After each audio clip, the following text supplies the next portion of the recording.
me toca, que está abajo de la que yo termino de dar clase, no estuvo. Me fui a otra aula, bueno, no, ahí había otra. Y bueno, ahora me vine acá, no funcionaba, no prendía la computadora, bueno, cuestiones informáticas. Igual hoy después voy a preguntar, porque por ahí me conviene mucho más darlo en mi casa, que yo sé que estoy más tranquilo y obviamente que ya tengo todo probado que funciona bien. Bueno, ¿cómo están? Bien, profe, todo bien. Quería confirmar con ustedes, nosotros tenemos parcial el 11, ¿no? Bien, Sí. bien. Hoy lo que vamos a trabajar, la semana pasada habíamos estado trabajando con inmunidad. ¿Quedó alguna duda? ¿Quedó alguna pregunta? ¿No? Bien. Va a ser complicado el examen, profe. Miren, les voy a ser sincero. Hay cuestiones que son, que yo las voy a tomar conceptuales, pero hay otras que van a ser muy de que puedan desarrollar, porque ustedes tienen una modalidad acá que es virtual y muchas cosas, ustedes tienen la tecnología, el uso de ustedes, inclusive tienen hasta la bibliografía pueden tener abierto, las clases, si ustedes no se hacen páginas, lo pueden tener.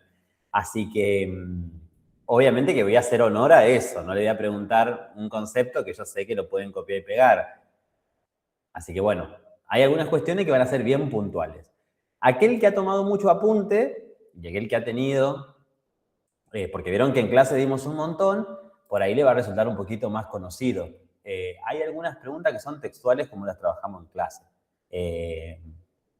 Sí, lo que les voy a pedir, por una cuestión también de que más que nada nos los exige el instituto, es que tengan cámara ese día, ¿está? Que puedan colocarlo al menos en el rato que hagan el examen. Después ustedes saben que yo no tengo ningún problema. Yo sé que muchos están trabajando, muchos están haciendo, no sé, me acuerdo ay, ¿cómo se llama? Que no la tengo acá en vista. Una de las chicas es Débora, que a veces está en el auto y está para escuchar la clase. Yo sé todo eso, así que quédense tranquilos que entiendo que hacen un gran esfuerzo. Pero bueno, aunque sea para el examen, les voy a pedir eso, ¿sí? No es mi objetivo para nada generar que ustedes sea un momento de estrés. Los exámenes son instancias que a veces son medio bochornosas, las llamo yo, porque no sé, en una hora, yo les doy una hora para la resolución del examen, no van a poder demostrar quizás todo lo que ustedes han visto, o capaz no pueden hacerlo como ustedes quieran, tienen 800 problemas con la parte también informática. El objetivo del examen no es para nada generar un estrés agregado, ¿eh? Y tampoco, como yo le dije el primer día, yo entiendo que la agente esterilización es un tipo de alumno que tiene otras particularidades, ¿no? Yo a veces digo que los alumnos tienen diferentes mochilas, pero no hablo de mochilas. Y es lo que uno trae. Alguno estará trabajando, alguno tendrá más tiempo, otro está en su casa, pero de todas maneras tiene que estar atento a 20 cosas al mismo tiempo.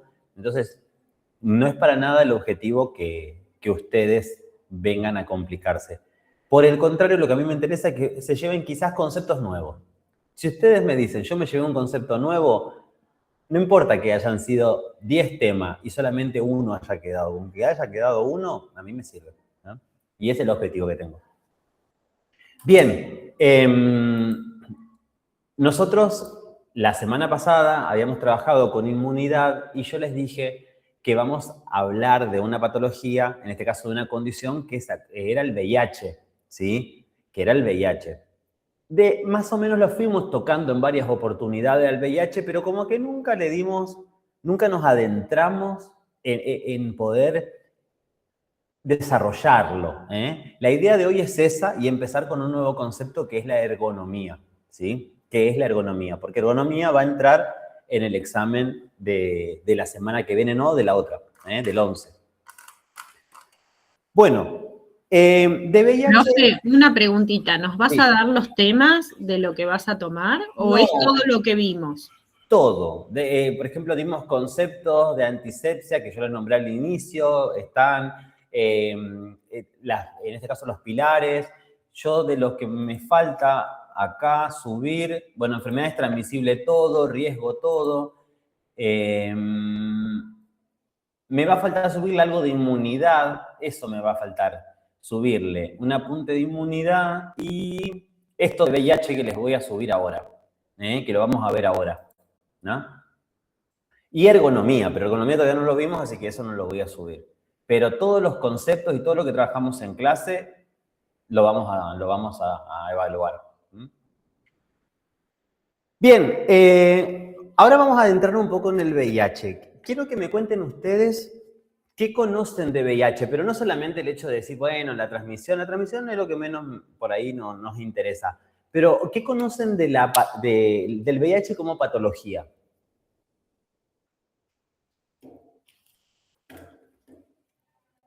¿Y qué conocen del inicio del VIH? ¿Escucharon hablar alguna vez?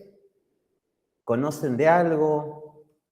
Sí, profe, que anteriormente, en años atrás, por ejemplo, era una enfermedad que se le temía mucho, por ejemplo, hasta, por ejemplo, no, ya había visto películas y todo, que la gente, o más que nada los varones, tenían miedo hasta de contagiarse y poner con un beso que le daba a una trabajadora sexual, un ejemplo, se iba, se bañaba, se lavaba los dientes, le agarraba un miedo, y que ahora ya vendría a ser una enfermedad, vendría a ser ya medio normal, ya, porque ya hay métodos de cuidado, hay ya pastillas, eh, muchos métodos que para cuidarse de esa forma.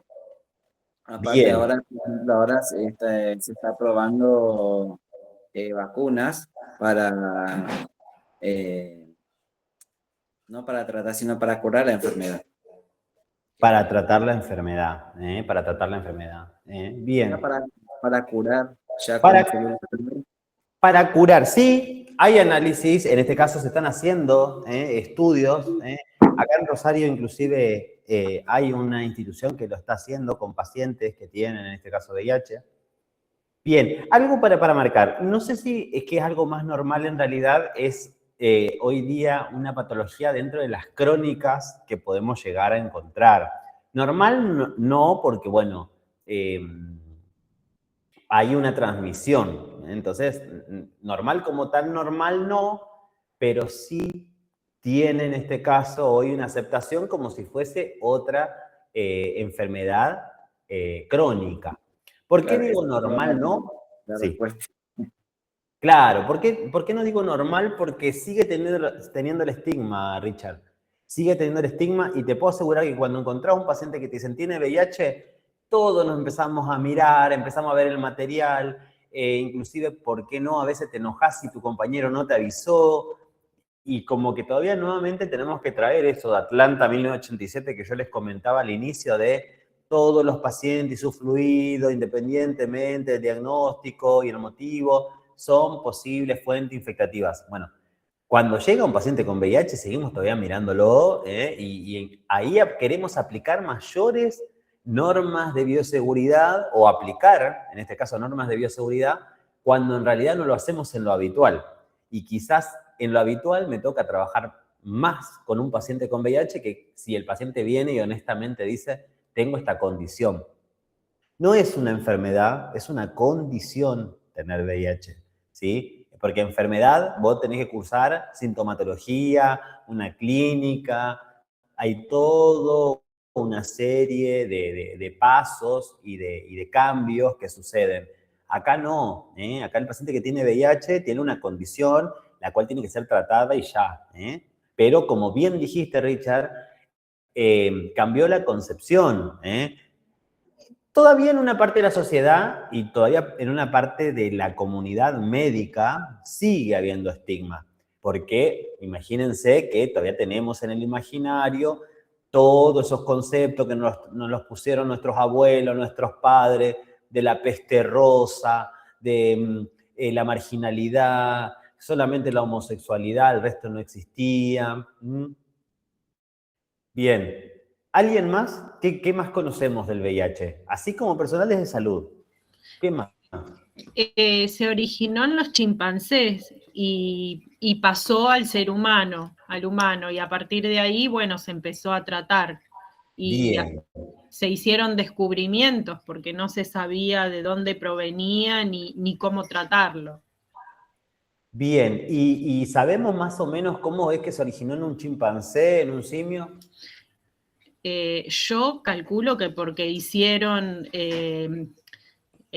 ¿cómo se dice? Hicieron pruebas, inyectaron un virus en el chimpancé y después el chimpancé lo transmitió al ser humano. No, Sí, no de manera sexual, pero sí en cuanto al trato con el animal. bien, bien, sí, bien. ¿Algo más? Eso es lo que logré captar de lo que explicaste la clase pasada, más o Bien. menos. No, está muy bien, está muy, muy bien, ¿eh?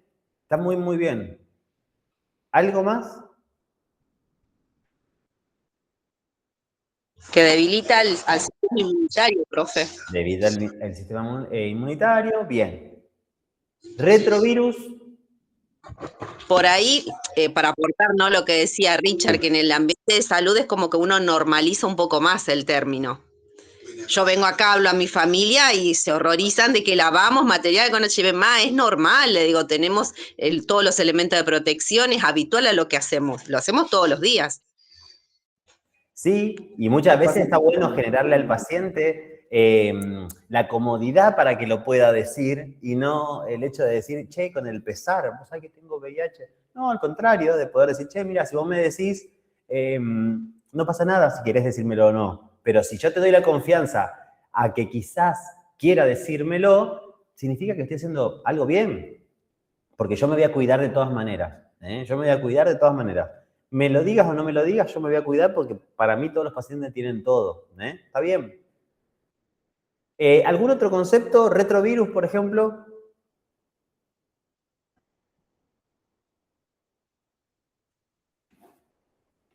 ¿Qué es un retrovirus? ¿Alguna vez lo escucharon?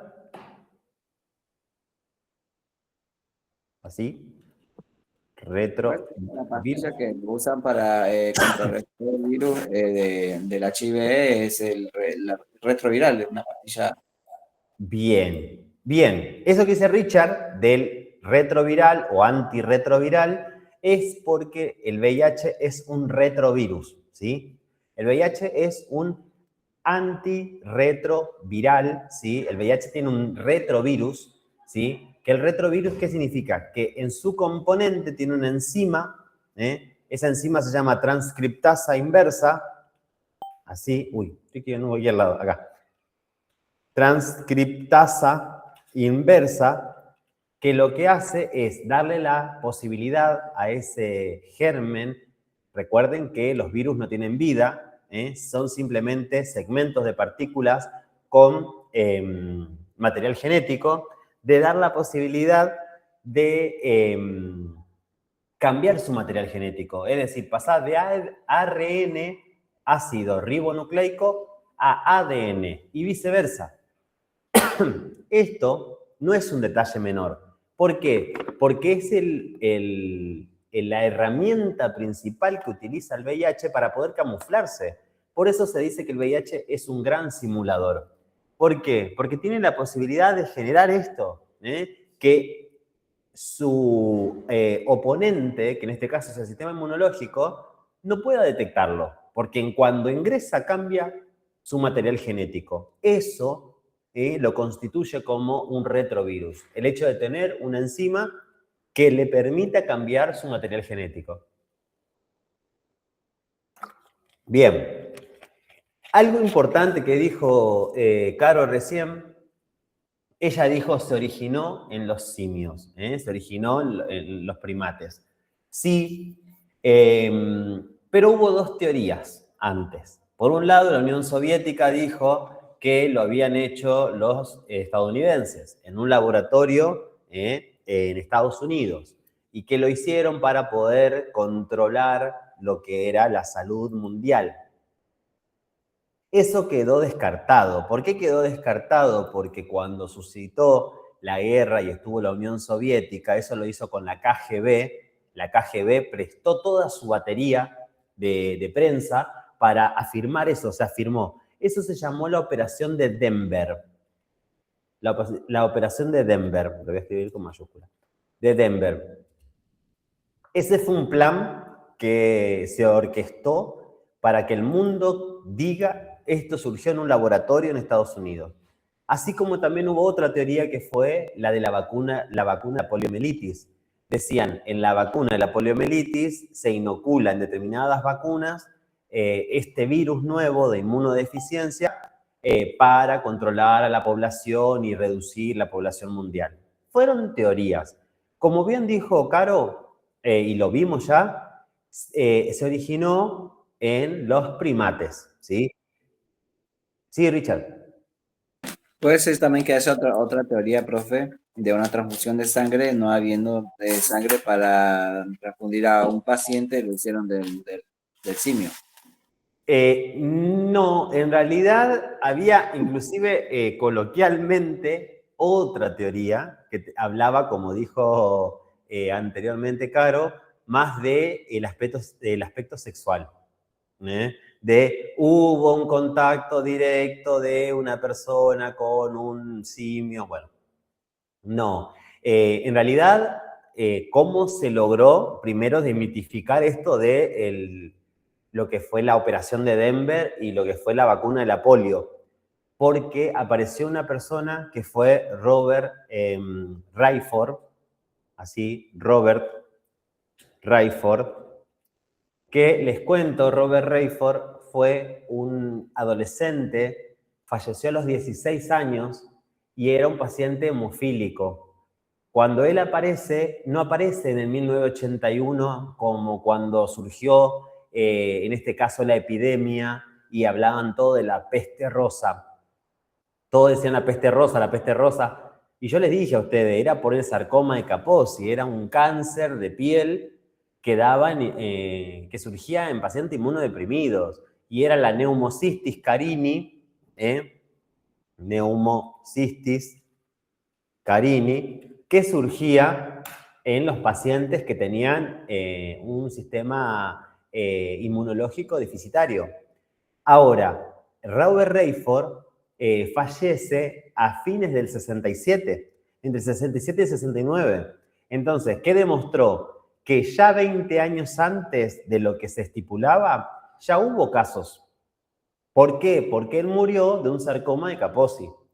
Cuando surge la investigación y en el 85 lograron decir, bueno, no hay solamente un VIH, sino que hay VIH tipo 1 y tipo 2, dicen, bueno, vamos a ver retrospectivamente cuáles fueron los pacientes que nosotros le dimos muerte dudosa. Y ahí llegaron hasta familias de 1940, donde murió mamá, papá e hija de lo mismo, cáncer de piel o de neumonía, y nadie nunca le encontró la explicación. Entonces, cuando empezaron a ir retrospectivamente y dijeron, bueno, a ver, vamos a comparar los suelos de estas personas y de qué murieron, habían muerto de VIH. Entonces, ahí eso tiró por tierra las teorías de Denver y la de la polio. Ahora, ahí empezó a decir, bueno, ¿por qué hay un tipo 1 y tipo 2? Porque puntualmente, como bien habíamos explicado anteriormente, tenemos que se originan los primates. Ahora, dentro de los primates hay un grupo de simios de primates que son los mangabeys, que es un tipo de raza dentro de los simios, de especie, perdón, de primate, que ellos no desarrollaron virus de inmunodeficiencia como le pasó al humano. El primate tenía el virus de inmunodeficiencia simia, así, bis, que en inglés se leía al revés, SIV. Es el virus de inmunodeficiencia simia. Nosotros tenemos el virus de inmunodeficiencia humana, el VIH o HIV. Pero ¿qué pasa? Los mangabeys, que era un tipo de estos primates, no desarrollaban los mismos síntomas que lo mismo que le pasaba al humano. Entonces lo que decían es, bueno, así es como existe un tipo de VIH que en todo el mundo hay un tipo de colonia de monos, de primates, que no lo padecen de esa manera, que era más piadoso, no era tan sintomático. Entonces ahí surgió la idea de que había VIH tipo 1 y tipo 2. Pero esto fue recién hasta el año 85. Luego, en el año 92, yo siempre digo, soy muy fanático de Freddie Mercury, le llegó por poco, no llegó, por 8 meses, escasos 6 meses. Fallece Freddie y a los 6, 7 meses sale, en este caso, tratamientos efectivos sobre, nada, los cócteles en ese momento que se hablaba de los antirretrovirales. Hasta ese entonces lo que no había era una comunión de poder decir, bueno, este es el antirretroviral que va a servir, ¿no? Eso nosotros para poder entender la historia principal. Ahora, ¿qué pasa hoy cuando un paciente va a un consultorio y tiene dudas si tiene o no VIH? O si tiene dudas por una relación de riesgo. Lo primero que se le pide al paciente es una serología.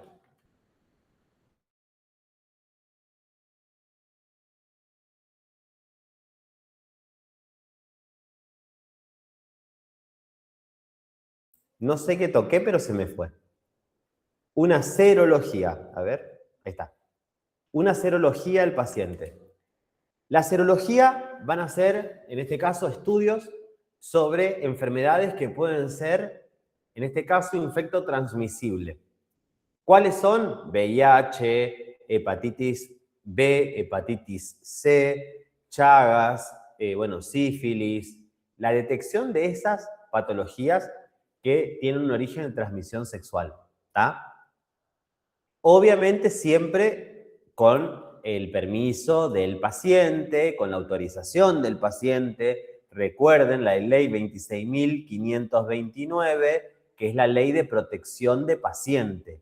El paciente tiene que brindar su consentimiento para que nosotros podamos ejercer algún tipo de acción sobre su cuerpo. Si hay alguien que se pincha, no podemos hacer de sacarle la sangre y por lo bajo hacerle una prueba. Poder podemos. ¿Es lo correcto? No, porque tiene que generar siempre una autorización, ¿sí? Entonces, se le pide una serología. El test que se hace en la actualidad y que se logró tomar como un test de tamizaje, un test con una efectividad muy buena, es el famoso test de ELISA, el test de ELISA. Entonces, el paciente asiste, se le indican los análisis. Si tiene obra social, la obra social debe cubrir esos análisis. El paciente va a elegir en qué laboratorio hacérselos, si en un sanatorio, en un laboratorio particular, realiza los análisis. Una vez que tienen los resultados, de más está decirle, los resultados son privados. Vieron que a veces uno puede decir, no sé, lo va a retirar, no sé, mi marido o mi esposa por mí, mi novio, mi novia. Bueno, los análisis, puntualmente serología, los tiene que buscar la persona que es la involucrada, a menos que tenga alguien que en este caso, bueno, por alguna imposibilidad no pueda asistir. Eso por un lado. Una vez que están los análisis, algo importante, las serologías no se leen en positivo o negativo, se leen en detectable o reactivo, ¿sí? O no detectable o no reactivo, ¿sí? También muy importante eso. Una vez que ya se tiene la identificación, ¿sí? Y por ejemplo el paciente dice, tiene VIH. Algo que les quiero comentar, porque seguramente acá ustedes tienen mucha experiencia también, porque trabajan en hospitales, porque algunos ya tienen bagaje y ya tiene, y los que no trabajan en hospitales, yendo al práctico o inclusive por ser más grande, tienen una trayectoria recorrida.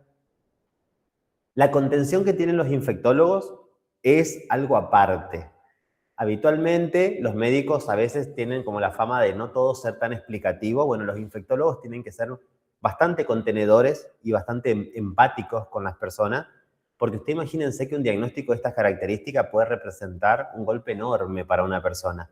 El estigma de que se terminó la vida o que la vida va a cambiar de forma drástica es un estigma bastante importante. Entonces, el hecho de ser empático va a determinar cómo se va a comportar ese paciente en el ámbito sanitario. Perdón, pero estoy con el tema de alergia terrible. Bueno, entonces, eso es lo primero a tener en cuenta. Una vez que se tiene el diagnóstico reactivo, voy a poner en este caso de VIH, lo más importante es explicarle al paciente que lo que se necesita para continuar es una confirmación, ¿sí? Un estudio confirmatorio. El estudio confirmatorio se hace con una prueba de mayor fidelidad aún, ¿sí? La prueba de mayor fidelidad puede ser una prueba de PCR, esto lo escuchamos hasta en la sopa, cuando fue la época del COVID, del PCR, que PCR significa reacción en cadena de la polimerasa. Se lo anoto acá por las dudas. Reacción en cadena de la polimerasa. Es una enzima que básicamente lo que va a hacer es buscar el ADN, es decir, le pide el DNI al germen. Le estoy pidiendo el DNI. Entonces, se le puede pedir o una polimerasa, una PCR, o se le puede pedir, que esto es lo más común que hay en los bancos, un estudio que se llama Western Blot, o también llamado Immunoblot.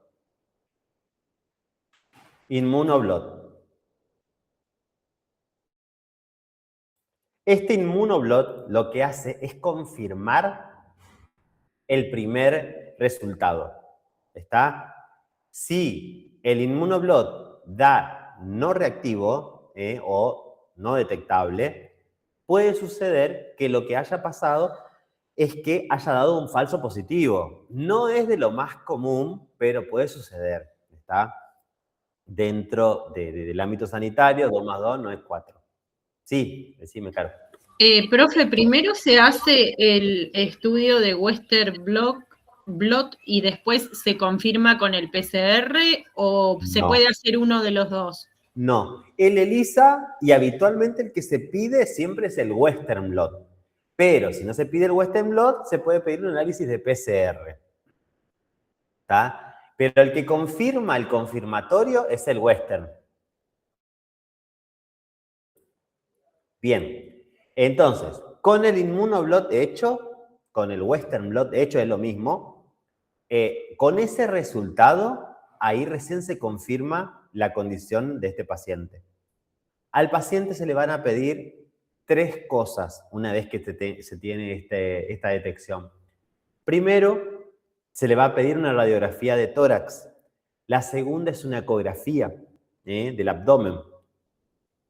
Y tercero va a ser un estudio que es para ver si es compatible con la medicación que se le va a administrar. La medicación va a ir de acuerdo a lo que en este caso el médico vea del paciente.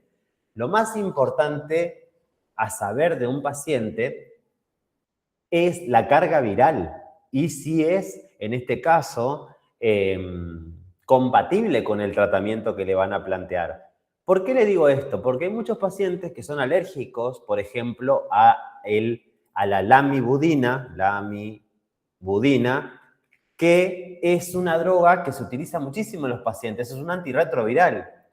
Otros, por ejemplo, son alérgicos al abacavir, que es otro de los abacavir.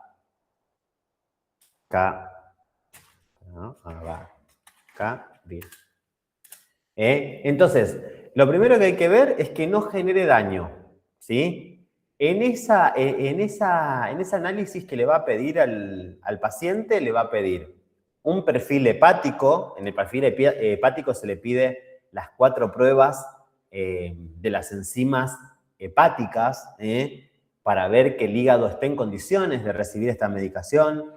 Se va a ver que sea compatible, es decir, que el paciente no tenga ningún tipo de alergia contra esta medicación. Se va a pedir también, como les dije, carga viral. queremos saber cuál es la carga viral de un paciente. Porque si, por ejemplo, en este caso surgió, no sé, por un periodo ventana, quizás a veces tenemos pacientes que te dicen, mira, yo en enero tuve no sé, compartí jeringa porque me drogaba con fentanilo. Y compartí jeringa y ahora la persona con la que yo me drogaba vino y dijo que tiene HIV. Entonces, ahí nosotros tenemos un periodo de tiempo para determinar. Nosotros decimos, bueno, hace 5 meses, vamos a mirar la carga viral. La carga viral puede estar baja, entonces el paciente no tiene ninguna clínica, no le pasa nada al paciente. ¿Pero por qué viene? Porque tiene un evento que lo desencadena. A veces lo que lo trae al paciente a concurrir al hospital suele ser la clínica. ¿Qué le suele pasar al paciente para que recurra? ¿Con qué suele debutar? Algo así como más común, un paciente para que diga, che, voy a ir al médico, porque esto no me gusta, no me parece tan normal. Un decaimiento de cuerpo, puede ser. Sí, puede ser. Che, me siento muy decaído. Pero eso lo podemos decir que podés tenerlo hasta, ¿saben por qué? Por una cuestión hormonal. O por ahí una fiebre que no baja. Una fiebre persistente. Bien, una fiebre persistente. Gracias, Jan. Una fiebre persistente, sí. ¿Y algo más común que no sea una fiebre persistente?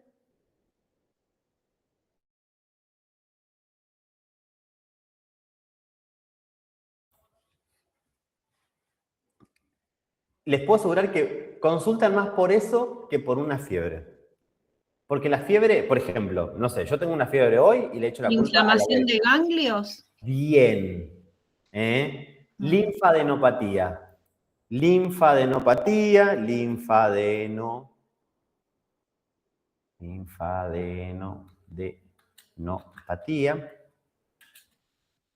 Linfadenopatía. Se tocan acá un bultito, una linfadenopatía cervical, supraclavicular. Vos sabés que tengo este ganglio que me salió retroauricular. Y bueno, automáticamente, ¿cuánto tiempo suele durar los ganglios? Más o menos 2, 3 semanas, a lo mucho un mes, y después se va. Bueno, el paciente que tiene un sistema inmunológico en estado de alerta, no le pasa eso. El sistema inmunológico está ahí y dejó la memoria adentro de ese ganglio. Nosotros pensemos que los pacientes que tienen tumor, ¿por qué le sacan los ganglios? Porque los ganglios son parte de las vías de diseminación de un tumor. Los tumores, por ejemplo, no sé, un cáncer, se puede diseminar a través de 3 vías. Una es por cercanía. Por ejemplo, mama, hueso. O mama, hígado, por cercanía. Otra eso sería por vecindad, por ejemplo, cercanía o vecindad. La segunda es por vía hemática, a través de la sangre.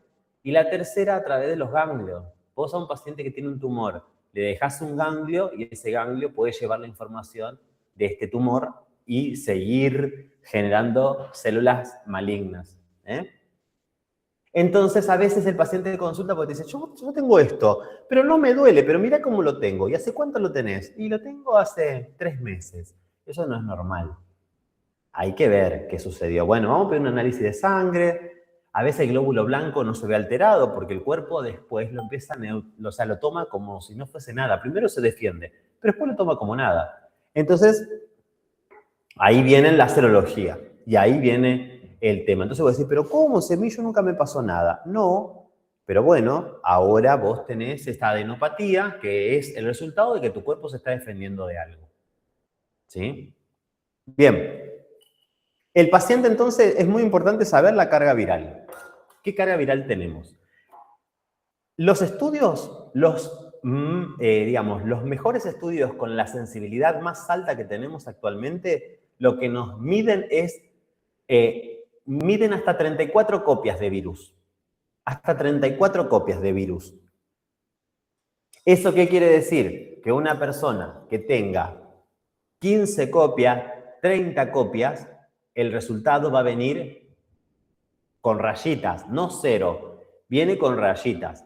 Eso lo que te está diciendo es que tenés menos 34 copias. Un paciente que ustedes vean o que ustedes sepan que tiene menos de 34 copias es un paciente que está y se lo considera indetectable. Ese es el famoso paciente indetectable. Es decir, que en la actualidad tenga menos de 34 copias. ¿Está?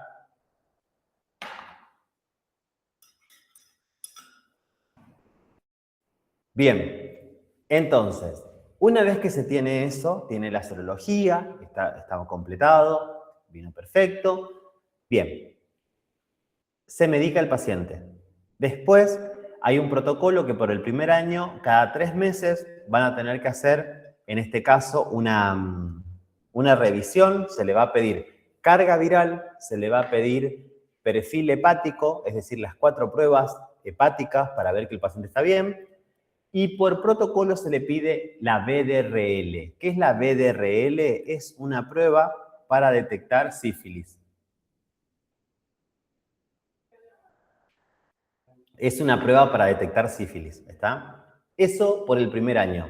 Y después del año, y una vez que el paciente tenga menos de 34 copias y lo consideremos indetectable, ya se le pide los análisis cada 6 meses.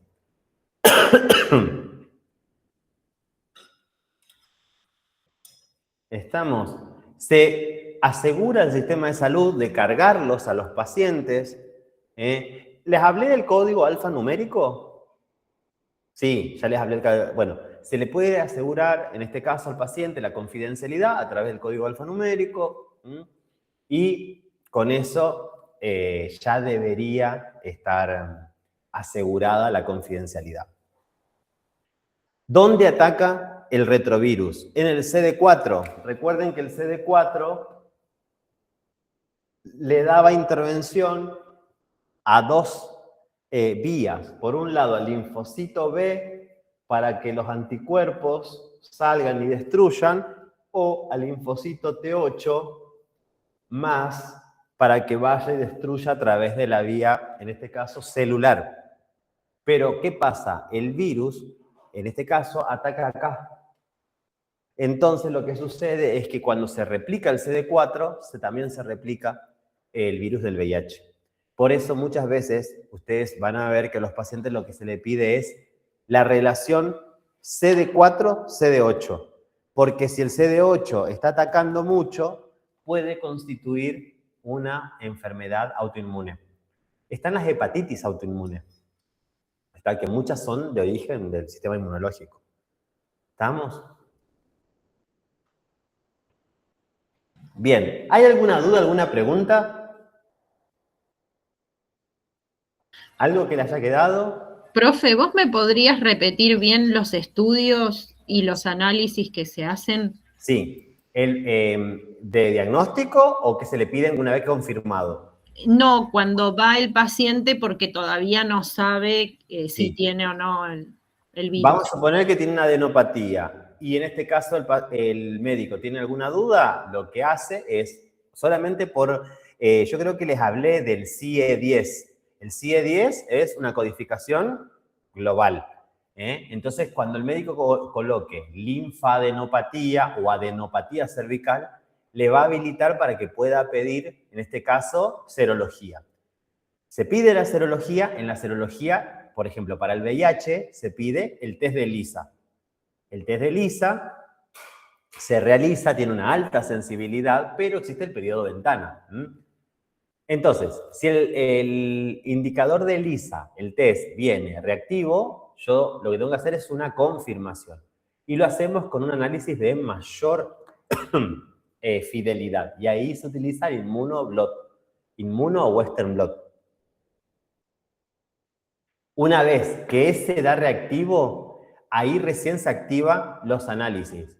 Placa de tórax, una ecografía y, en este caso, un nuevo hemograma, pero más completo, teniendo en cuenta el perfil hepático, obviamente, bueno, la función renal, la VDRL nuevamente, porque está muy asociada también a la transmisión sexual, y hay que ver la carga viral, ¿tá? La carga viral del paciente. Y ver que el medicamento, digamos, no tenga ninguna reacción adversa al paciente.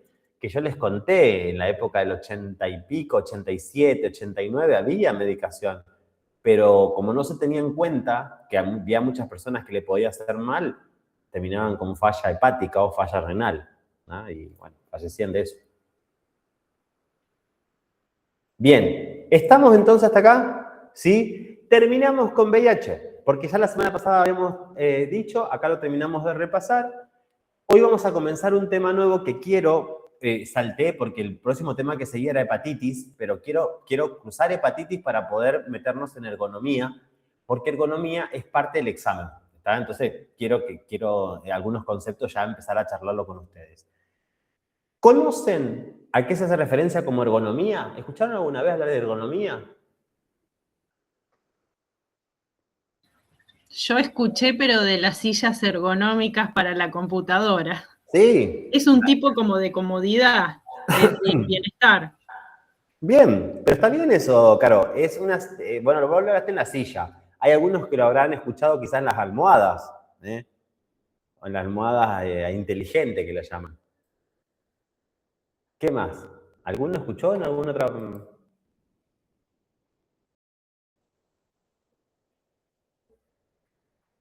Profe, no sé si será lo mismo, pero lo escuché en armas y cuchillos, empuñaduras ergonómicas. Sí, también. Sí, obvio. Sí, está bien. Sí. ¿Qué más? ¿Alguno lo escuchó algo más de ergonomía? Está bien. Eso que vos hablaste de la empuñadura y todo, está perfecto, ¿sí?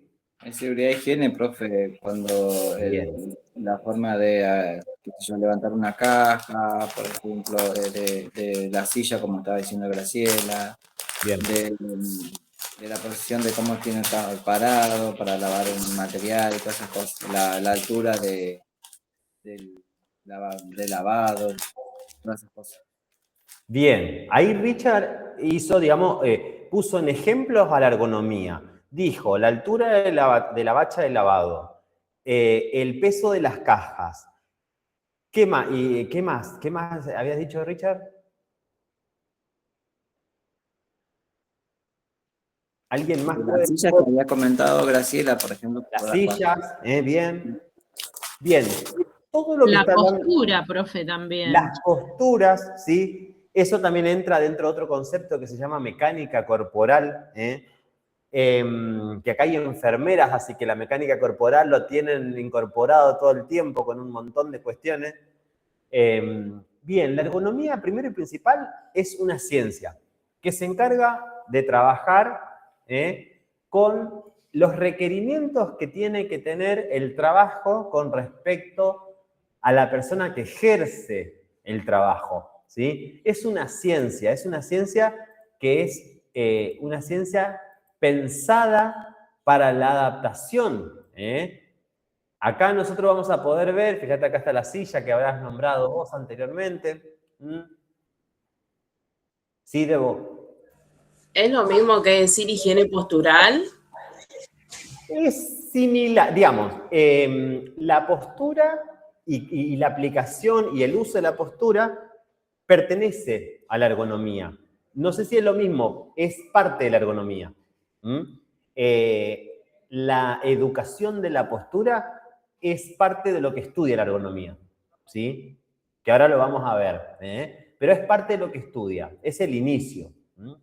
Entonces, esta ciencia tiene el objetivo de poder brindarle al trabajador, ¿sí? una herramienta fundamental para que mi trabajo esté adecuado a mis requerimientos, ¿sí? Sí, Richard. Profe, ¿es lo mismo educación postural o tracción esquelética? Educación postural y tracción esquelética va a estar dentro, en este caso, de lo que sería la ergonomía biométrica, ¿sí? ¿Por qué? Porque no existe una sola ergonomía. Fíjate, ustedes nombraron la silla ergonómica. La silla ergonómica te puede servir a vos, por ejemplo, ahora que, no sé, estás armando materiales, por lo que escucho, pero también le puede servir quizás a un administrativo para terminar de, no sé, cargar archivos. Y también le puede servir a la persona que tiene que hacer un plano para llevar a cabo, no sé, la estrategia de un edificio. Y también le puede servir, ¿por qué no? Esa misma silla, le puede servir, no sé, a un cirujano que tiene que hacer, no sé, un procedimiento de precisión, ¿tá? Es el mismo elemento, ahora lo que hay que hacer es adecuarlo a cada uno de los trabajos. Y ese elemento se va a tener que adecuar al trabajo. Por eso es tan importante ver que la ergonomía no es solamente decir, bueno, que el trabajo se adecue y ya, no. Tenemos que ver qué manera y qué herramientas nos da la ergonomía para poder decir, bueno, sí, esta herramienta yo la puedo aplicar. Muchas de ellas son llevadas a cabo y se pueden llevar a cabo y otras no. Sí, Richard. Profe, me hizo acordar una compañera que está en costura y tanto tiempo estando así, tuvo un problema cervical y estaba usando cuello ortopédico. Claro. Bueno, ¿qué pasa? A veces tiene que ver con, por ejemplo, la altura de las mesas. No en todos los lugares las mesas tienen la misma altura o a veces las sillas difieren con el tamaño de esa mesa. Entonces, es como que si vos estás todo el tiempo así y estás 5 horas armando lo que sea, eso es un desgaste que genera en el cuerpo y que después lo vas a ver representado a largo plazo o a corto plazo en el impacto al trabajador. Porque de hecho la ergonomía es uno de los principios que tiene, es cuidar al trabajador para evitar un riesgo. Porque si vos no lo evitás, vos después tenés que pagarle al trabajador y pagarle el reemplazo. Y si no le pagás a un reemplazo, tenés que pensar en una sobrecarga laboral para el que está trabajando. Entonces, la ergonomía no está pensada solamente para el cuidado del trabajador, también está pensada en el sentido económico del impacto que tiene que un trabajador, como dicen los españoles, esté de baja, es decir, esté de parte de enfermo. La ergonomía está pensada también dentro de lo que es la ley 24.557, que es la ley, en este caso, de riesgo en el trabajo. Y yo le voy a poner, por ejemplo, un riesgo ergonómico que a veces lo solemos ver en las tiendas de ropa. Nos vamos a comprar algo y vos ves que tienen allá arriba el jean que vos querés. Y capaz la chica o el chico que tiene que alcanzarte eso agarra la escalera y se trepa hasta agarrar el jean y te lo baja. Muchas veces lo baja ella al jean o él al jean así, agarrado de una sola mano, o a veces lo tira al compañero para que el compañero lo reciba. Imagínense eso si lo llevamos a las asociaciones de riesgo de trabajo, a la famosa ART. Si vos decís, ¿cómo te accidentaste? Me caí de la escalera. ¿Pero cómo? ¿De dónde te caíste de la escalera? No, me caí de ahí arriba bajando un jean. Bueno, a ver, eso nosotros difiere mucho lo que es una enfermedad ocupacional o profesional de lo que es en este caso, accidente laboral. Yo puedo tener una enfermedad profesional, como le puede pasar a los enfermeros, a los técnicos en esterilización, a los instrumentadores, a los radiólogos, que capaz por decir estoy mucho tiempo parado, eso puede causar flebitis, varices. Eso es una enfermedad, en este caso, que yo lo puedo acreditar como enfermedad profesional. Una persona que trabaja, no sé, cargando nafta, que está parada todo el tiempo, eso es una enfermedad ocupacional. No es una profesión, pero es una ocupación. Ahora, si la persona, ustedes o la persona que en este caso se cayó, que maneja un surtidor de nafta y se cae porque el piso está mojado, eso es un accidente laboral. ¿Está? Ahora, ¿para qué sirve la ergonomía? Para que yo, si sé que voy a trapear o baldear un pasillo, tenga algún tipo de elemento que a mí me diga piso mojado, no pasar. Lo que solemos ver en los supermercados. Vos pasás por una góndola del supermercado y te dice, tiene el cartel amarillo. Y capaz vos ves que está trapeando. Y el señor que está trapeando no te va a decir, no, no pases. Ahora, si vos pasás y te accidentás, las posibilidades de que ese reclamo sea efectivo, te diría casi es nula. Sí, claro. Profe, es un mecanismo de prevención. Sí, son ante estrategias. situaciones, claro. Son estrategias para adaptar, en este caso, tu trabajo a los requerimientos que vos tenés que tener. Por ejemplo, vos, bueno, voy a poner un ejemplo con vos que sois instrumentadora. En el quirófano, vos tenés unas lámparas grandes acá que se llaman lámpara cialítica.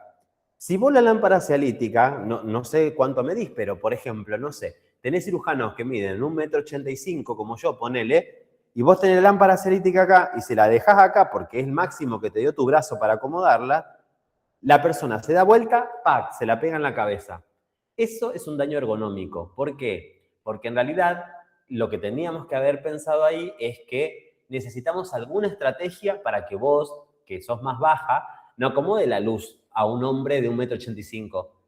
¿Me explico? Entonces, quizás vos ahí la estrategia que puedes aplicar es decir, bueno, vamos a esterilizar manoplas. Empecé a usar manopla. Creo que Richard dijo manopla la clase pasada. Nosotros le decíamos manijas de cialíticas o manillas, porque así lo pedimos en el código. Y ahora, desde que escuché que dijo manopla, me gustó más manopla y ahora le digo manopla. El tema va a ser cuando las quiera pedir. O toma luz, le dicen, profe. Toma luz. ¿Cómo? Toma luz. No, bueno, pero toma luz, ese es coloquial. Así le dicen en el hospital donde estoy, acá en el sanatorio donde estoy, le dicen mango cialítico. Claro, bueno, nosotros cuando lo pedimos en un sistema de compra, está como manilla, porque te lo venden como manilla de cialítica. En realidad, manilla de brazo de cialítica. Bueno, pero por ejemplo, esas luces que nosotros vemos que acomodamos, si se la ponemos atrás, porque ella, no sé, Grace no puede acomodar más el brazo, no puede dar más, lo ideal sería poder otorgarle esas manoplas, manilla, manija, como lo quieran llamar, para que ese cirujano coloque la luz a la altura de su cabeza y que cuando se dé vuelta no se golpee. Así como también, por ejemplo, la pesadez que tienen, el peso que tienen las cajas.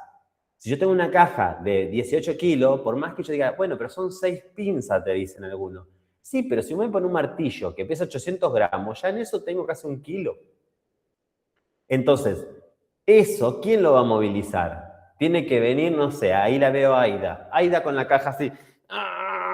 Y capaz tenemos 5 o 6 cajas de esa. Y Aida, quizás por una cuestión de decirte, che, pero me queda en el otro extremo. Y bueno, me llevo todo de una y más vale me esfuerzo una sola vez. Y no, Aida, porque te va a doler las lumbares y hoy que sos una bella joven de 30 años no te va a pasar nada, pero dentro de unos años, porque está contemplado dentro de lo que son las asociaciones de riesgo del trabajo, la edad. La edad. Esos son riesgos ergonómicos, ¿sí? Que uno cada vez estamos más expuestos. De hecho, les cuento, la ergonomía no solamente sirve para el trabajador, también sirve para los pacientes, ¿sí? ¿Escucharon hablar alguna vez de lo que es la escala Humpty Dumpty? Como el señor huevo de Shrek, el del huevo. Así, Humpty Dumpty. Pues se lo voy a mostrar, el sistema de la compu. Perdón, hoy estoy así. Escala Humpty Dumpty. Bueno, ¿qué pasa? La escala Humpty Dumpty, por ejemplo, voy a poner para compartir, así lo ven, es una escala que ya se piensa de seguridad de paciente. ¿Por qué? Porque nosotros tenemos un paciente pediátrico que vos lo podés tener en cualquier etapa de tu... Esto es en Instagram, a ver. Acá. Ay, que lo veo re chiquito. A ver si lo podemos abrir y lo vemos más grande. Acá. Por ejemplo, la escala Humpty Dumpty, ¿para qué vos los ves? Lo ves para evaluar los riesgos que tenés de que ese paciente se pueda caer, ¿sí? Entonces, vos con esto, con esta escala de número, vos sabés si ese niño tiene más predisposición o menos predisposición a caerse. Como resultado final, en este caso vamos a tener un riesgo alto, un riesgo, en este caso bajo, o sin riesgo. ¿Qué se valora? La edad, el género, el diagnóstico, el deterioro cognitivo, los factores, en este caso ambientales, es decir, si está en una cuna, si no, cirugía, si tuvo alguna cirugía, o si tuvo, en este caso, algún efecto de alguna medicación. Entonces, por ejemplo, un niño de 10 años, mujer, porque las niñas tienen la fama de ser más tranquilas. Mujer, que tenga un diagnóstico leve, que no tenga deterioro cognitivo, que esté con los factores ambientales correctamente, que no haya tenido cirugías o que haya tenido cirugías con mucho tiempo posterior y que no esté bajo el efecto de ninguna medicación, tiene 1, 2, 3, 4, 5, 6, 7 puntos. Es decir, que con 7 puntos o menos no tengo riesgo de que se caiga. ¿Por qué? Porque puede entenderlo, ¿sí? Ahora, si tengo un niño, que en este caso va teniendo menos edad, puedo llegar a tener un riesgo bajo. Ahora, si tengo un paciente neurológico que salió de una anestesia, no sé, que está en una cuna o en esos cambiadores, es un niño que tiene más probabilidades de caerse, ¿sí? Estas escalas precisamente vienen a servir de elementos, de herramientas que uno puede tomar para poder decir, bueno, ¿qué riesgo tengo? Así como eso, por ejemplo, también lo tenemos en enfermería con respecto a los sueros. Estoy intentando en mi cabeza acordarme la escala, todavía, ya me va a salir, pero hay una escala puntualmente que se encarga de ver eso, de acuerdo a cuántos sueros y a la altura que tiene que colocar, me sale ASA, pero no es ASA, ya me va a salir. Entonces, ¿qué evalúa? Evalúa vos a qué altura tenés que colocar, cuántos elementos tenés que colocar, de qué peso, y en base a eso es el daño que puede tener el trabajador, ¿está? Entonces, hoy cada vez más son las empresas que a través de seguridad e higiene, como anteriormente dijo Richard, buscan incorporar evaluaciones ergonómicas de sus lugares de trabajo. ¿Para qué? Para que este trabajador después no venga, Cintia, y me diga, ¿vos sabés que yo acá que estoy trabajando me hacés movilizar un paciente de 90 kilos a mí sola? Entonces uno dice, no, pero pará, Cintia, tenemos un protocolo que si vos tenés un paciente de 90 kilos, tenés que llamar al camillero y al mucamo de la guardia. Bueno, pero yo lo quise movilizar porque el paciente se estaba orinando. Pero el paciente te manifestó que se estaba orinando o el paciente se orinaba. No, me manifestó que tenía ganas. Bueno, vos pudiste haber llamado, tenés un protocolo. Ahí la empresa se resguarda del reclamo de Cintia. Distinto que, digamos, Cintia se encuentre sola y diga, che, yo no tengo a nadie. Y bueno, al hacerlo, me lastimé las lumbares y ahora no puedo venir. ¿A Cintia la van a dejar sin trabajo? Eso es un juicio laboral. ¿Está? Porque ella estuvo sola y puede ser demostrable. Entonces, las empresas hoy día cubren esa parte cada vez más, porque si no, imagínense que vamos a estar llenos de personas que estén incapacitadas. Yo trabajo en un hospital público y muchas veces lo veo a esto. Veo gente que te dice, che, me duele la columna. Bueno, pero ¿se puede acreditar eso? ¿Lo podemos ver? ¿Cuál es la actividad que tuvo esta persona? ¿Ah? La ergonomía viene a dar respuesta a eso, a que el lugar de trabajo se vaya adecuando a los requerimientos. Y ahí yo sé que ustedes internamente me estarán diciendo, pero este me viene a hablar de esto y yo en la misma mesa que armo la gasa, en la misma mesa que desayuno. ¿Sí? Créanme que yo conozco también esa realidad, porque es parte también del trabajo. Las enfermeras, en la misma mesa que preparan la medicación, es la mesa que a veces se toman los 5 minutos un té cuando pueden descansar. O agarran el colchoncito por ahí a veces que están en el fondo cuando hay una cama desocupada y te hacen un cuartito. A decir, che, me tiro 5 minutos, me tiro media hora porque capaz vengo doble turno. Bueno, son todos elementos que uno lo ve y son todas realidades distintas. Ahora, la ergonomía viene a plantear otro paradigma, que es que el trabajador empieza a entender que si yo tengo, no sé, este cable que yo tengo acá colgando, y yo, por ejemplo, no sé, lo tengo entre el medio de mis piernas y me caigo, que yo diga, bueno, a ver, chicos, empecemos a correr esto, empecemos a correr este cable, porque puede generar una lesión. ¿Sí? Puede generar una lesión. ¿Ah? La ergonomía evalúa eso. Y no es solamente hospitalaria, porque ahí Richard dio muchos ejemplos hospitalarios, y obviamente súper dirigido al área donde él conoce y el área donde él desempeña su función. Pero, por ejemplo, acá les cuento, la gente que es de Rosario, bueno, lo habrá leído, tuvimos el caso la semana pasada de un obrero de la construcción que se cayó por la fosa del ascensor de acá de la esquina del instituto. Se cayó, se murió. Y hace menos de 2 meses el caso de los albañiles que se cayeron del ascensor, también en un edificio en construcción, decía hasta 4 personas, había 5 personas.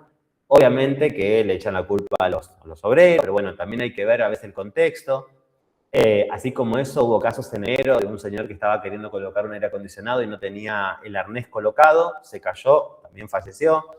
Son un montón de cuestiones evitables, pero que tienen que estar planteadas desde el inicio.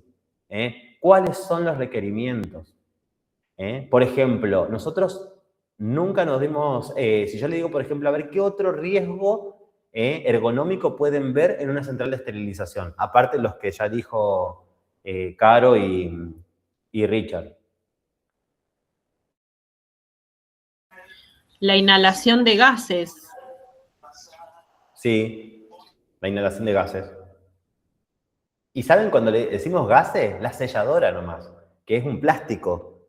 Yo les voy a contar algo. Bueno, acá no hay tanta gente acá en Rosario. Pero cuando yo estudiaba, iba a un servicio donde la gente que estaba en esterilización era gente que no tenía muchas ganas de estar en esterilización, sino que, bueno, tenían muchos problemas en las columnas, en muchos lugares de su cuerpo, y era el lugar donde estaba. Yo era alumno, imagínense, tenía 18 años, hace escaso 5 años atrás, y yo ¿qué hacía? Para que ellas se vayan, cuando sellaba, como yo tenía barbijo, pasaba 2 veces la selladora. Ustedes piensen que si vos la apretás una vez, ya genera un olor y un humito. Imagínense si la pasás 2 veces seguidas. Entonces, sellabas 3 máscaras de ambú y ya tenían que desalojar el área. Entonces, a veces cuando por ahí eran como bastante, hostigaban bastante, entonces por ahí empezábamos a hacer un mito de a poquito para que no se vea tanto, y se terminaban yendo, porque imagínense el olor que generaba, porque uno al tener barbijo no lo sentía tanto. No me enorgullezco de esto que estoy contando, pero se los cuento porque es una realidad que se vive. A veces uno dice, ay, nos estoy inhalando el óxido de etileno. No, a veces es el plástico que estás quemando. Ya después de contar esto, Richard. Lo tuyo un montón. Nosotros por eso nos cambiaron la selladora de polietileno, porque largaba mucho olor. Sí, bueno, yo la hacía 2 veces. Ya no larga olor, sino que lo que larga olor es la estufa, el gluta, el autoclave en sí, cuando vienen equipos nuevos, sí. Los plásticos, las gomas de aspiración, eso largan un montón. ¿Qué más? ¿Qué otra cosa? ¿Qué otro riesgo ergonómico? Hay uno que lo pasan todos los días y no lo están nombrando, porque saben que ni siquiera lo detectan a veces. Y esto, por ejemplo, hay una que se llama ergonomía ambiental y se encarga de evaluar eso.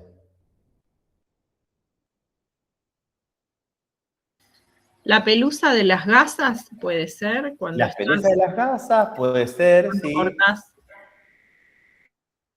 Sí, puede ser. Profe, yo entendí que el riesgo ergonómico sería, por ejemplo, como levantar peso, ¿puede ser? Bueno, o el sí. movimiento repetitivo de todos los días. Un movimiento repetitivo, sí, o en este caso levantar mucho peso, pero a veces tenemos riesgos ergonómicos que no lo estamos viendo.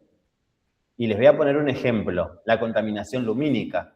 Todas las luces prendidas, todo luz, blanca, intenso, más la pared, más esto, más lo otro, toda la luz. Es una contaminación lumínica.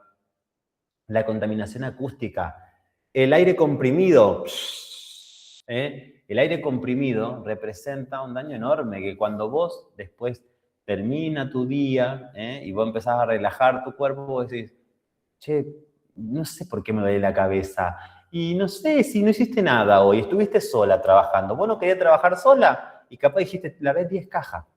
Estuve con el secador todo el tiempo. Las alarmas de todo lo que va sonando. Todo tiene alarma, todo suena. El teléfono. El teléfono.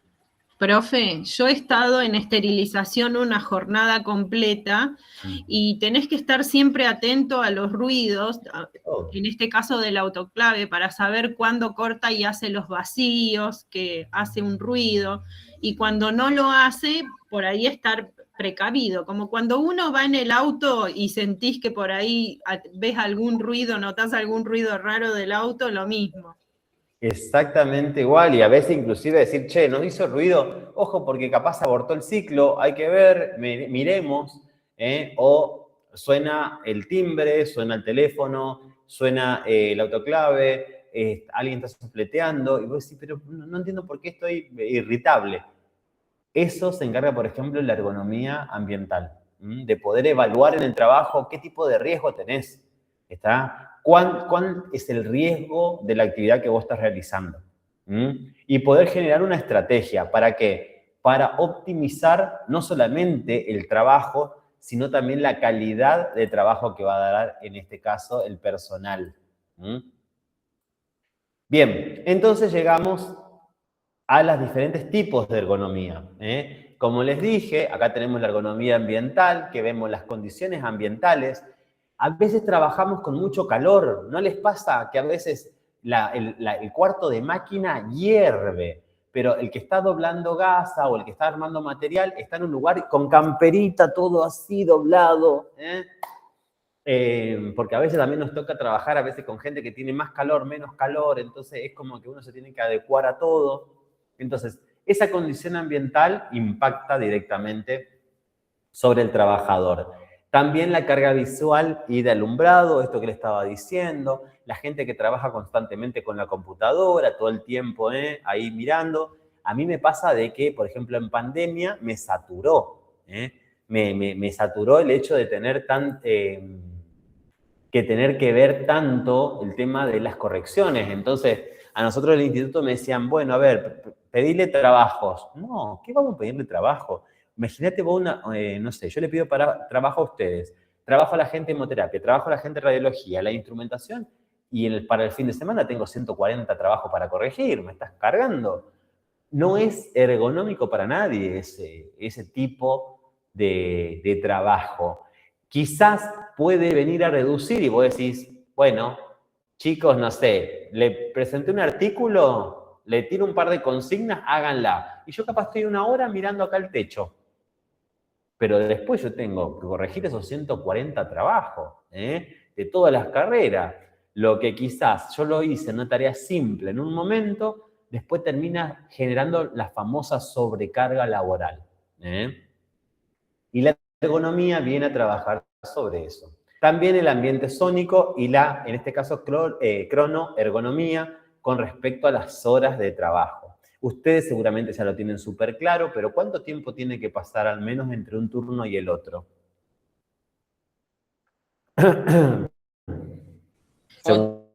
Máximo 8 horas. No, entre un turno y el otro 12 horas, como mínimo. Es decir... ¿Cómo, profe? No entendí. ¿Tiene que pasar en qué? Entre un turno y el otro. Tuyo. Hoy, vos tenés un turno, no sé. Volver a trabajar después de tu turno. Bien, ahí entendí. Entre el cumplimiento de un horario y el otro, tiene que haber al menos 12 horas, ¿tá? Eso está en los convenios laborales, ¿tá? Eso es muy importante que nosotros lo tengamos en cuenta, porque no se rinde de la misma manera cuando yo tengo, en este caso, una sobrecarga horaria. Eso se llama la cronoergonomía, ¿sí? Esto ahora, yo a veces me río porque uno dice la generación de cristal y a veces yo me pongo a pensar y digo, ¿no será que nosotros decíamos mucho que sí? Éramos como muy abiertos, porque, por ejemplo, a veces tenés gente que te dice, no, mira, yo trabajaba 16 horas y no me quejaba. No es algo normal que vos tengas que trabajar 16 horas, donde después tenés que un tiempo de traslado hasta tu casa, no sé, estimo que comerás o que, no sé, lavarás ropa, no sé qué tiempo lo ocuparás con algo que te pueda generar satisfacción y después que vayas a dormir. Entonces, esto no es un detalle menor. El tiempo dentro de un turno hasta que vuelvas nuevamente a ingresar tiene que ser de 12 horas como mínimo. En mi lugar de trabajo yo me encargo de armar los horarios y algo que yo le remarco a los chicos es, yo le permito la cantidad de cambios que ustedes quieran. Lo que no les permito es que se pongan las guardias juntas. Por ejemplo, que me ha pasado alguno que te dice, yo salgo hoy a las 18, pero hago el turno del 0, como el 0 lo tenemos de pasiva, hago el turno del 0 y mañana entro a las 7. Y te dice, pero tengo 12 horas de descanso, porque el horario del 0 es de pasiva. Sí, pero el horario de 0 de pasiva cuenta como un horario, cuenta como tu horario de ese día, y el 7 es del otro día. Entonces, si a vos, que vos estás de pasiva a las 12 y 5 te llaman, vos te fuiste a las 6 de la tarde. O sea, no hizo 5 horas que te fuiste al hospital, porque entre que te fuiste a tu casa y todo, y estás volviendo nuevamente. ¿Cómo vos podés rendir? Y más allá de eso, vamos a suponer que sea un acuerdo tácito. Si a ese trabajador le pasa algo, lo primero que van a decir es, pará, el horario marcado es que se fue a las 6, ¿por qué estuvo de las 12 de nuevo? No, porque cambió. ¿Pero vos lo permitís a esto? Alejandro.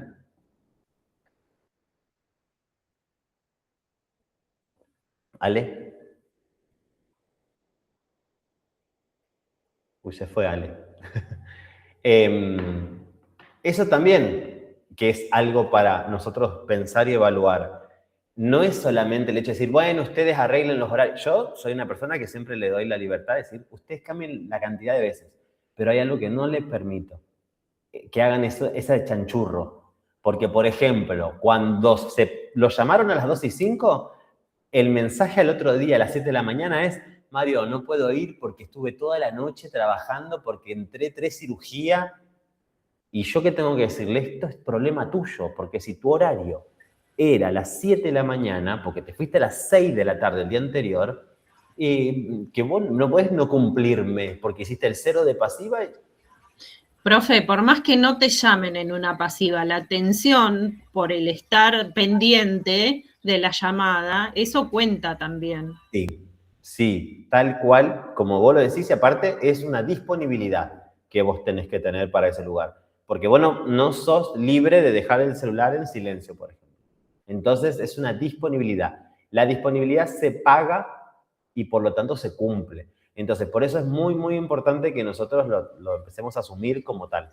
Tampoco te podés ir de tu ciudad, porque si te llegan a llamar tenés que responder enseguida ante una urgencia y tenés que estar. Totalmente. Y si no, vos haces abandono de guardia, pero te vuelvo a decir, el hecho de permitir esto hace que después el trabajador pierda el norte de que podemos hacer lo que querramos. Y entonces eso no está bien. ¿Por qué? Porque si yo mañana lo necesito que hagan eso, a mí me van a decir que no. Me van a decir, no, Mario, porque no me diste las 12 horas de descanso. Entonces, no lo vamos a hacer. Ni yo porque no corresponde, ni vos porque no te corresponde. Porque no podemos. A mí a veces me dicen, no, pero yo así me acumulo 5 o 6 días y me voy a Calamuchita. Me encanta que te vayas a Calamuchita, andate 3 días a Calamuchita, no te vayas 6, porque tenés que venir a cumplir los turnos. O andá a los turnos como te corresponde y hacé 12 horas si querés, pero el otro día entrá a la hora que corresponde. Porque si vos el otro día me plantás un parte de enfermo, es un desastre. Por eso le digo, la cronoergonomía es parte también de las estrategias que vamos a tener que empezar a implementar para con ese trabajador. Que es algo que los residentes, fíjense que empiezan a reclamar muchísimo en las condiciones laborales. Los residentes que te dicen, estamos 24 o 48 horas en el hospital. Hay en lugares que trabajan 72 horas seguidas. ¿Quién en su sano juicio puede atender bien? ¿A usted le gustaría que lo opere o que lo atienda un médico que hace 48 horas que está en un hospital? Yo les puedo asegurar que no. Hace 36 horas que estoy. No. Ya no tenés la misma capacidad de atención, ya no tenés el mismo humor, ya empezás a generar la sobrecarga laboral.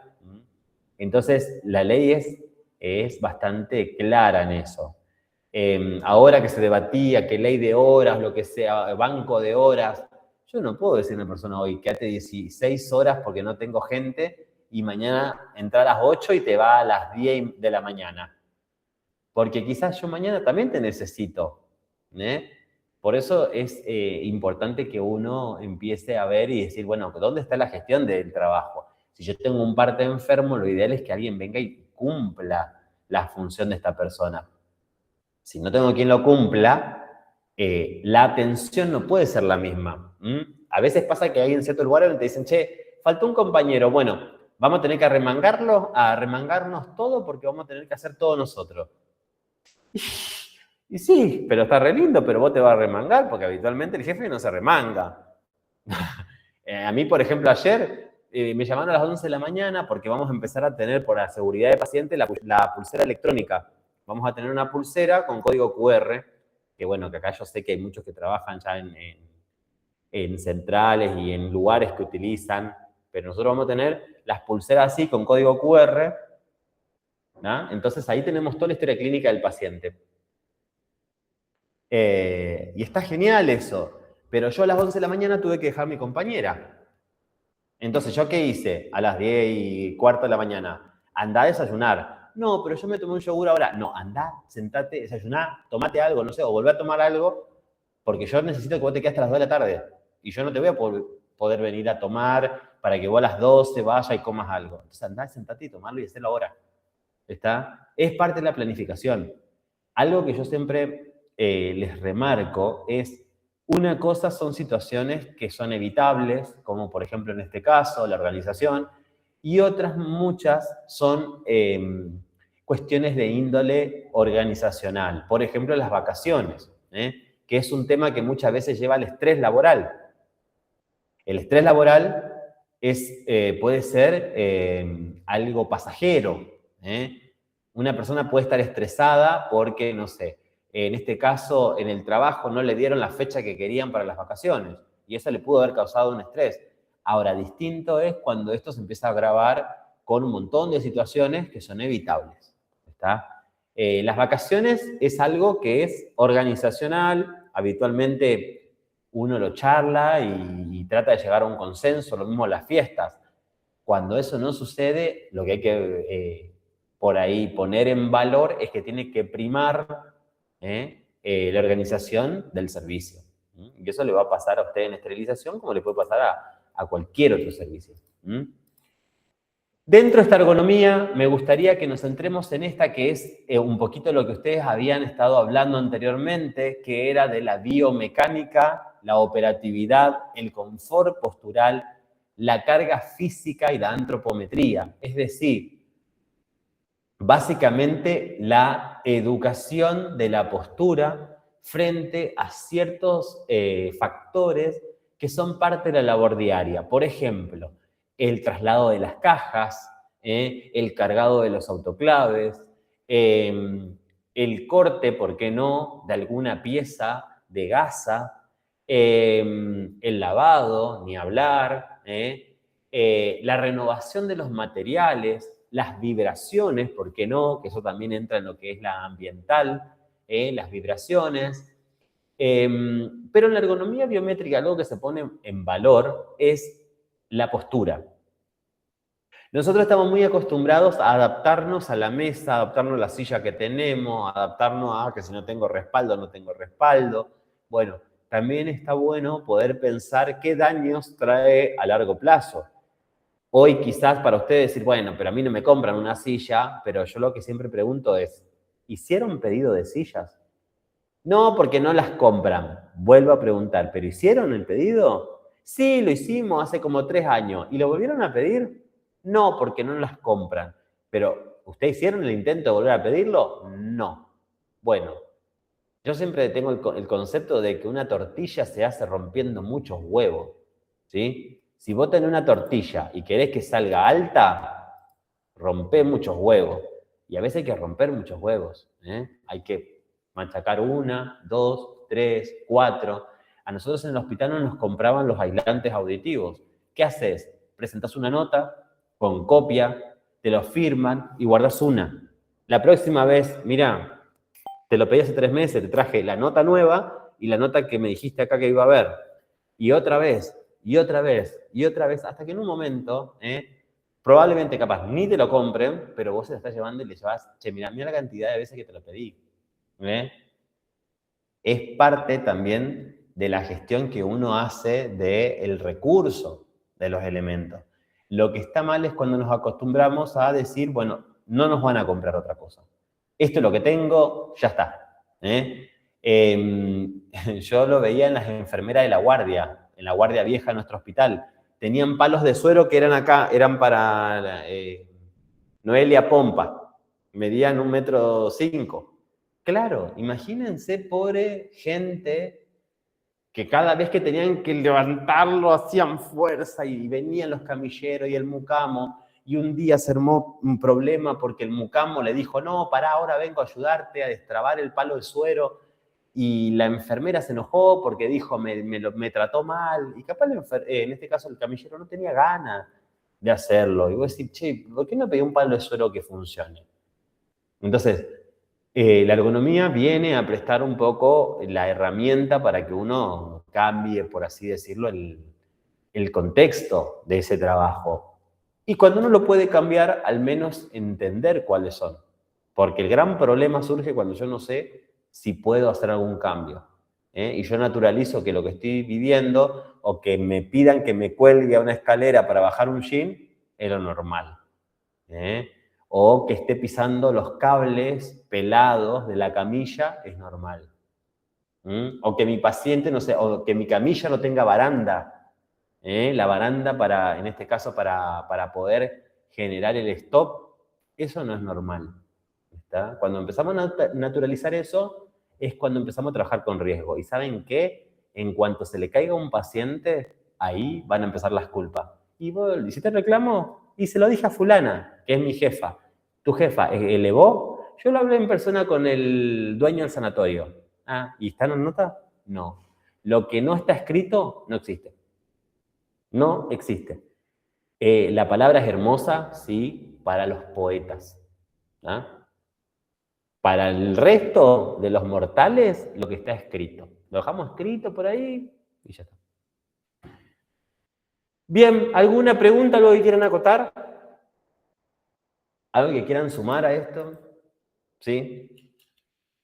La idea de esto es que empecemos a tomar algunas de estas, que empecemos a ver algunas de estas acciones que, les vuelvo a decir, quizás no les compren las cosas, quizás esto les quede en la cabeza y diga, che, pero mirad, esto no se cumple, esto no se cumple, esto no se cumple. Pero ¿saben qué? Ahora saben. Ahora saben. Y el poder de la información es muchísimo. En algunos lugares hay gente que te dice, mira, yo no sabía que esto era un riesgo ergonómico, por ejemplo. O no sabía que, por ejemplo, no me podían exigir que esté 15 horas en un lugar. Que a veces es una cuestión, el trabajador tiene necesidad y, bueno, a veces el empleador, nada, abusa de eso, sí, ahí también. Pero bueno, lo importante es empezar a evaluar y empezar a ver que cada vez la ergonomía se va metiendo en cada uno de los lugares. De hecho, por ejemplo, es una de las cuestiones que se tienen en cuenta para calificar a un trabajo como insalubre.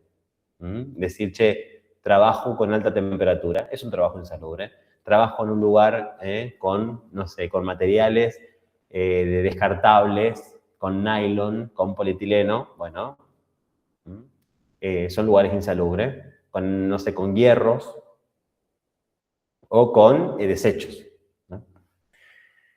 Bueno, no los atosigo más por el día de la fecha. A mí me gusta mirarlos a veces porque yo siento que a veces algunos dirán, che, pero esto en algún momento lo vamos a poder poner a prueba. Yo les puedo asegurar que sí, que tarde o temprano al menos conocer y empezar a no relativizar lo que nos proponen siempre en nuestro lugar de trabajo, a la larga da los frutos. A veces uno tiene que luchar contra los no, pero bueno, llega un momento donde lo pido tantas veces, lo formalizo y lo voy gestionando tantas veces que puedo llegar a conseguir. Entonces es cuestión de insistir, no quedarnos con el no lo compran, ya está, no lo van a comprar. Bueno. Profe, pregunta, ¿existe Sí. una ley que ampare el derecho a la ergonomía en el lugar de trabajo? La ley 24.000, esta que yo le puse acá, que es la 24.557, habla de la estructura del trabajo y cómo debe estar en este caso y la protección del trabajador. Y algo importantísimo que habla es esto que yo les dije a ustedes de la diferencia que hay entre enfermedad profesional y accidente laboral. ¿Tá? Porque si ustedes se caen porque pasaron, porque, ay, el autoclave está sonando, voy corriendo, pero el chico de la limpieza estaba con el piso mojado, eso es un accidente laboral. Ahora, si vos tenés una lesión en la columna por estar moviendo cajas de 16, 17 kilos, eso que vos vas a encontrar ahí, por el desgaste constante de lo que estás haciendo, eso es un riesgo profesional, es una enfermedad profesional. Porque vos lo estás haciendo a largo plazo. La flebitis es a largo plazo. Vos no tenés mañana la safena dilatada. Es un proceso así, menguante. ¿No? Esa es una. Y después, obviamente también, viene acompañado, pero esto en este caso en la parte sanitaria, de las famosas normas ITAES. Que las normas ITAES son normas internacionales de calidad y seguridad en el ámbito sanitario.